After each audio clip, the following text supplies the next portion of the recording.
அகில இந்திய சேவைகள் பற்றி கூறும் இந்திய அரசியலமைப்பு சட்ட விதி எது? ஆன்சர் இஸ் ஆப்ஷன் சி, விதி 312.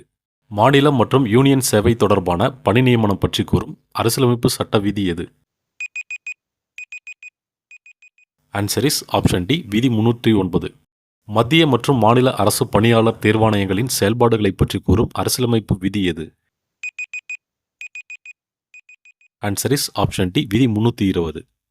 இந்தியா முழுவதும் தடையின்றி சுதந்திரமாக வர்த்தகம், வணிகம் மற்றும் போக்குவரத்து செய்ய கோரும் அரசியலமைப்பு விதி என்ன? ஆன்சர் இஸ் ஆப்ஷன் ஏ, விதி 301.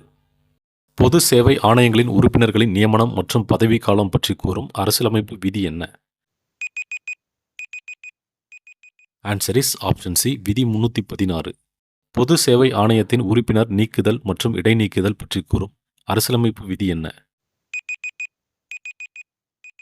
ஆன்சர் இஸ் ஆப்ஷன் ஏ, விதி 317. இந்தியாவின் எந்த பகுதிக்கும் இடையில் வர்த்தகம், போக்குவரத்து, வணிகம் தடை செய்யும் அதிகாரம் நாடாளுமன்றத்திற்கு உண்டு என கூறும் விதி என்ன? ஆன்சர் இஸ் ஆப்ஷன் பி, விதி 302.